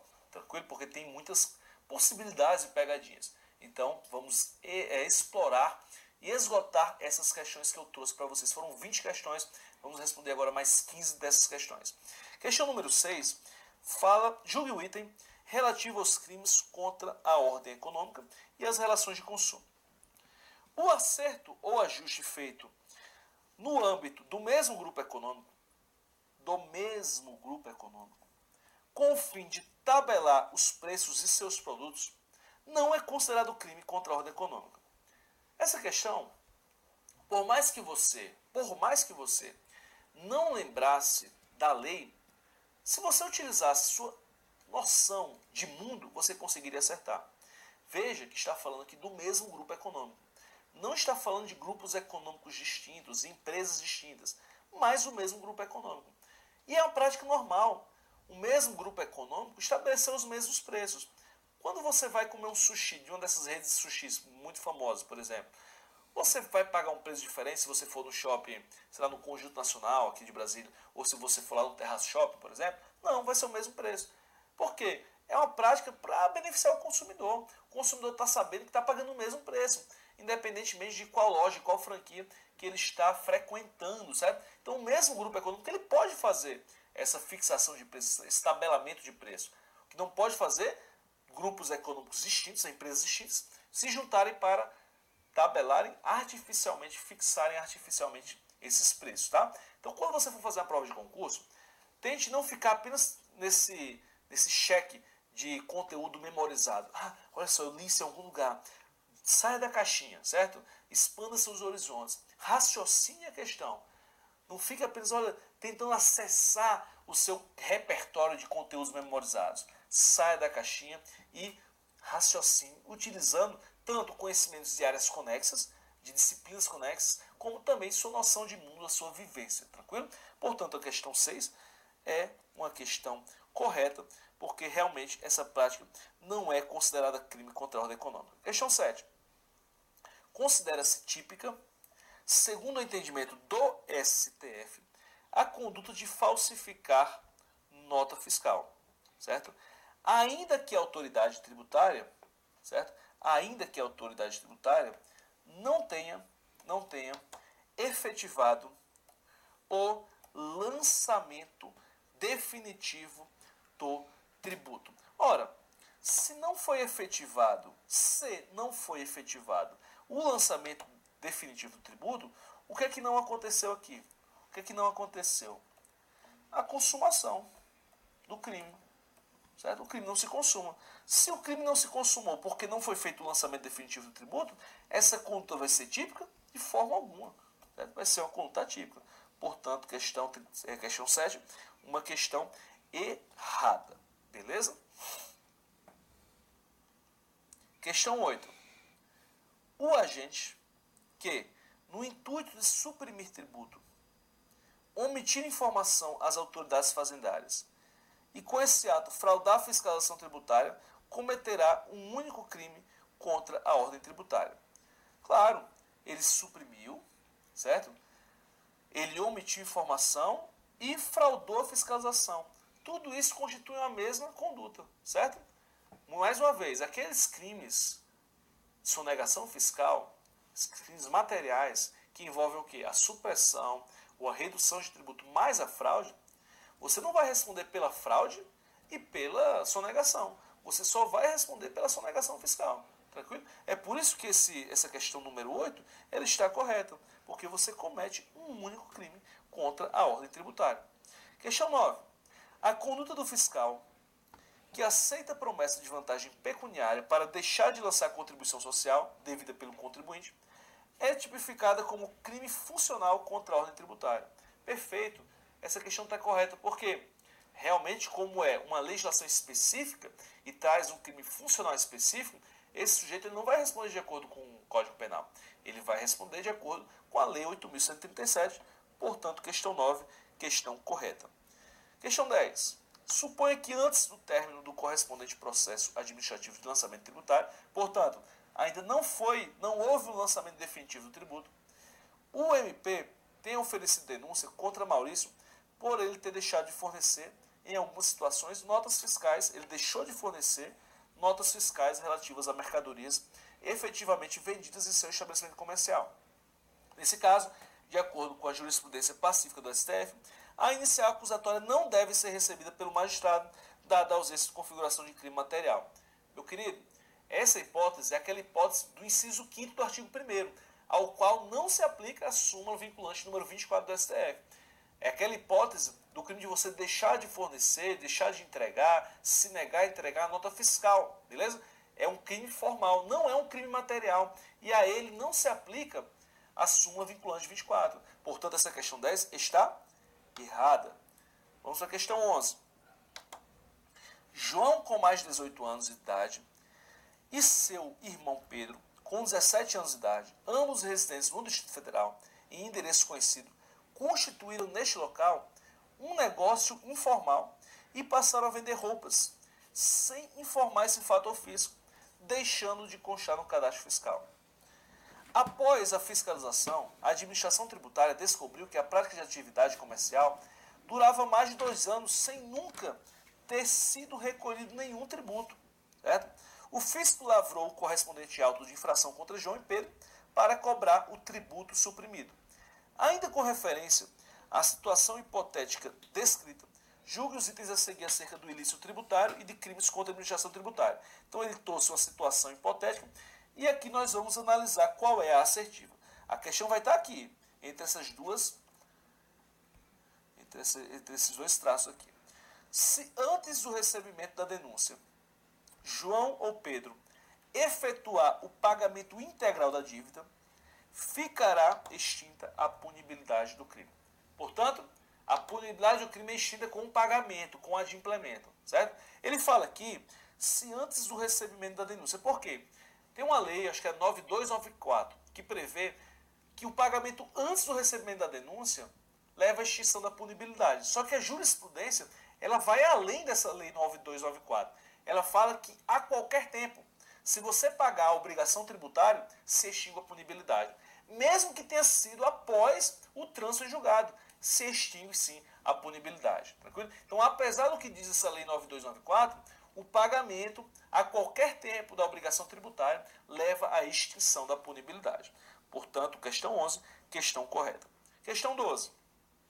Constitui crime contra as relações de consumo ter em depósito, mesmo que não seja para vender ou para expor à venda, mercadoria em condições impróprias para o consumo. Questão 12, meu querido, ela está errada porque a conduta é o quê? Você vender ou expor à venda, certo? Mercadoria imprópria, ter em depósito, mas não é só ter em depósito, ter em depósito com a finalidade de vender ou de expor à venda, beleza?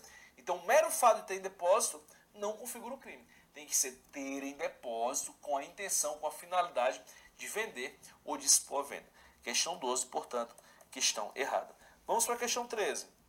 Quem, valendo-se da qualidade de funcionário público, patrocinar direta ou indiretamente interesse privado perante a administração fazendária, praticará em tese crime funcional contra a ordem tributária. É a tal da advocacia administrativa prevista na 8.137.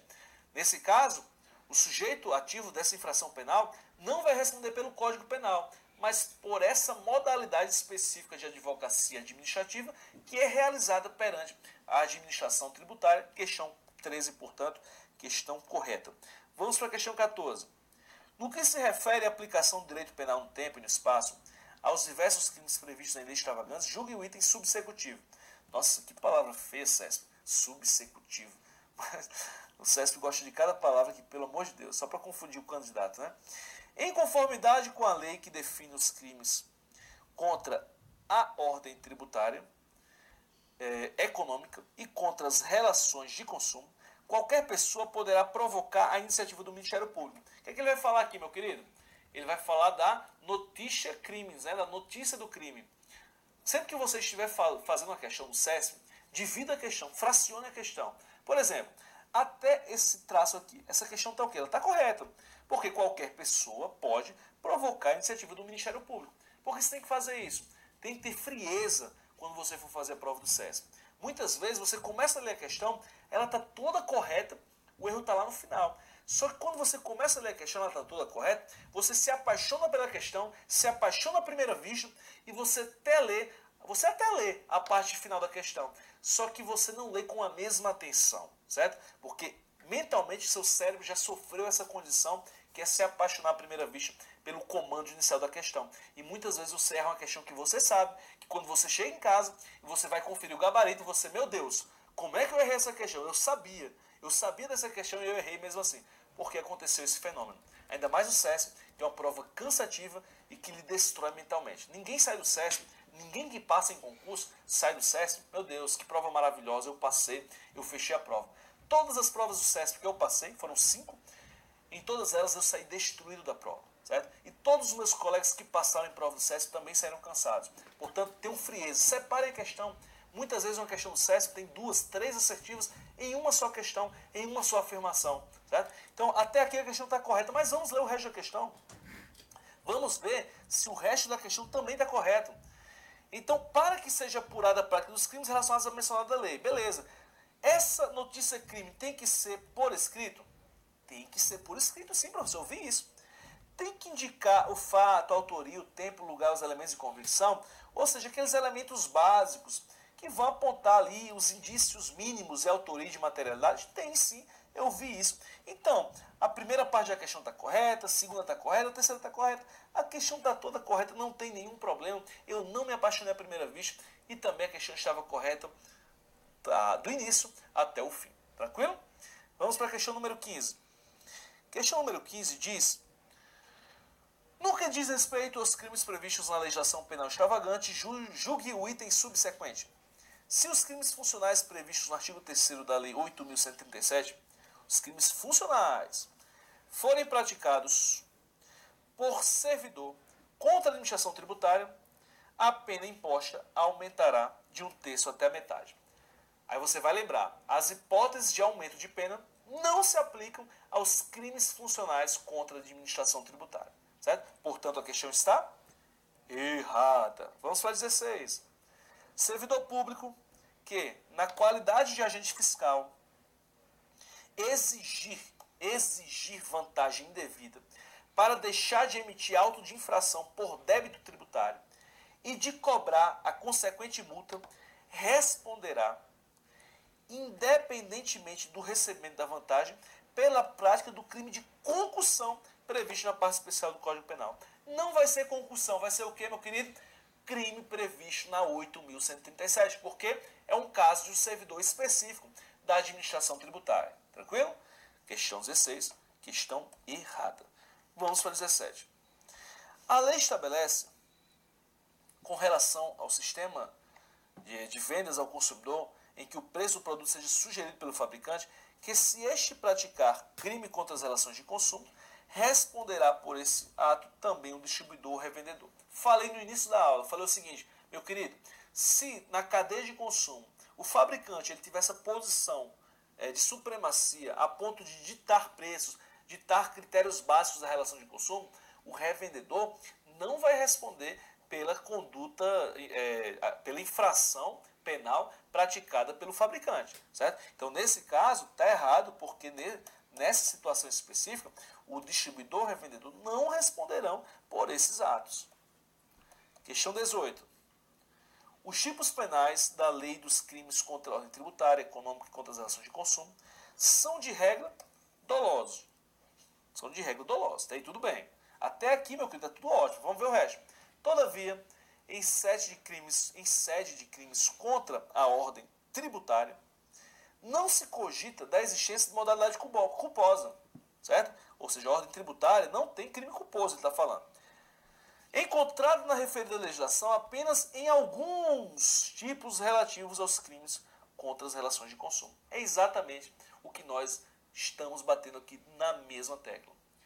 Não existe crime culposo, a não ser em alguns crimes contra as relações de consumo. Questão, portanto, 18, questão correta. Vamos para 19. Carece de justa causa a ação penal quanto ao crime contra a ordem tributária, caso a denúncia não esteja lastreada em decisão administrativa conclusiva concernente à investigação de sonegação fiscal, sendo cabível na espécie habeas corpus com o fim de trancamento da ação penal, aplicação da súmula vinculante número 24 do STF. Ora, se não foi feito o lançamento definitivo do tributo, a ação penal ela carece de justa causa, meu querido. Tem que haver primeiro a etapa administrativa de lançamento definitivo do tributo. Está correta, portanto, a questão 19. Vamos para a questão 20. Sebastião suprimiu o tributo. Certo? Ele suprimiu o tributo, prestando declaração falsa. Olha só, nós já temos a supressão e temos o falso. As autoridades fazendárias. Nessa situação, se da conduta de Sebastião decorreu grave dano à coletividade, ou seja, nós lembramos agora imediatamente daquelas agravantes, certo? Daquelas causas, agravantes são daquelas causas de aumento de pena, certo? Perdão, agravantes são causas de aumento de pena previstas na Lei 8.137. Nesse caso, a pena poderá ser agravada de 1/3 até a metade. Ou seja, essa é a causa de aumento de pena prevista na 8.137 e essa, portanto, é uma hipótese de grave dano à coletividade que se enquadra naquelas hipóteses de causa de aumento de pena prevista na 8.137, questão 20, questão correta. Meu querido, então ficamos por aqui. esgotamos a 8.137, fizemos várias questões dessa legislação. Espero que você tenha curtido esse encontro. Vou ver aqui se tem alguma dúvida. Deixa eu ver rapidamente aqui se tem alguma dúvida. Deixa eu pegar aqui. Se tem alguma dúvida, é o momento de você deixar a sua dúvida. Rapidinho. Se tem alguma dúvida. A primeira aula foi na semana passada, certo? Só que ela só foi transmitida ao vivo, igual essa aula. Só é transmitida ao vivo. Quem perdeu não vai ficar disponível.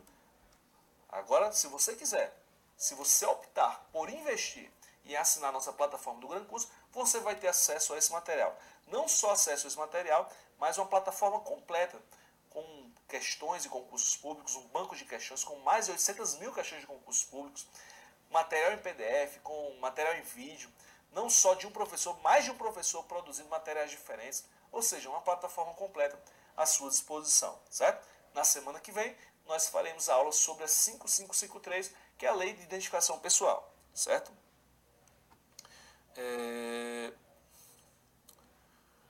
Mais uma vez aqui, pessoal agradecendo, falaram que meu café estava frio. Na verdade, tinha acabado o café, perdi o café, certo? Vou ter que sair aqui da aula e já comprar um Red Bull para continuar trabalhando, certo? Sem dúvidas, muito obrigado. Najadá, estava na aula passada, lembro de você, certo? Quem quiser tirar alguma outra dúvida, me conhecer melhor, conhecer mais meu trabalho, mais uma vez, adiciona no Instagram, @Prof. Diego Fontes. Fiquem com Deus e até semana que vem.